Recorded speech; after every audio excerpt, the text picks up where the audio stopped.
ಶಿವಪುರಾಣದಲ್ಲಿ ಉಲ್ಲೇಖಿಸಲಾದ ಶಿವನ 19 ಅವತಾರಗಳ ಹೆಸರುಗಳನ್ನು ನಿಧಾನವಾಗಿ ಒಂದೊಂದಾಗಿ ಇಲ್ಲಿ ನೀಡುತ್ತಿದ್ದೇನೆ. 1. ಪಿಪ್ಪಲಾದ ಅವತಾರ, ಶನಿದೋಷದಿಂದ ಮುಕ್ತಿ ನೀಡುವ ರೂಪ. 2. ನಂದಿ ಅವತಾರ, ಶಿವನ ವಾಹನ ಮತ್ತು ಜ್ಞಾನದ ಸಂಕೇತ. 3. ವೀರಭದ್ರ ಅವತಾರ, ದಕ್ಷನ ಯಜ್ಞವನ್ನು ಧ್ವಂಸ ಮಾಡಿದ ಭೀಕರ ರೂಪ. 4. ಭೈರವ ಅವತಾರ, ಕಾಶಿನಗರದ ರಕ್ಷಕ ಅಥವಾ ಕಾಲಭೈರವ. 5. ಅಶ್ವತ್ಥಾಮ ಅವತಾರ, ಗುರು ದ್ರೋಣಾಚಾರ್ಯರ ಮಗನಾಗಿ ಜನಿಸಿದ ರೂಪ. 6.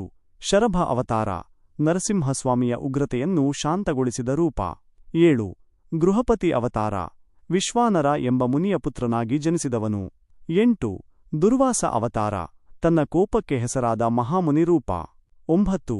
ಹನುಮಂತ ಅವತಾರ, ರಾಮನ ಭಕ್ತನಾಗಿ ಬಂದ ರುದ್ರ ಅವತಾರ. 10.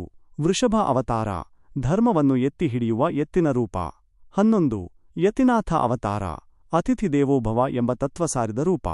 12. ಕೃಷ್ಣದರ್ಶನ ಅವತಾರ, ಧರ್ಮದ ದಾರಿಯನ್ನು ತೋರಿಸುವ ರೂಪ. 13.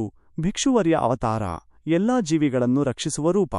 14. ಸುರೇಶ್ವರ ಅವತಾರ, ಇಂದ್ರನ ರೂಪ ಧರಿಸಿ ಭಕ್ತರನ್ನು ಪರೀಕ್ಷಿಸುವವನು. 15. ಕಿರಾತ ಅವತಾರ, ಬೇಡನ ರೂಪದಲ್ಲಿ ಬಂದು ಅರ್ಜುನನಿಗೆ ಪಾಶುಪತಾಸ್ತ್ರ ನೀಡಿದವನು. 16. ಸುಂಟಂಟರ್ಕ ಅವತಾರ, ಸಂಗೀತ ಮತ್ತು ನೃತ್ಯದ ಮೂಲಕ ಒಲಿಯುವ ರೂಪ. 17. ಬ್ರಹ್ಮಚಾರಿ ಅವತಾರ, ಪಾರ್ವತಿದೇವಿಯ ತಪಸ್ಸನ್ನು ಪರೀಕ್ಷಿಸಿದ ರೂಪ.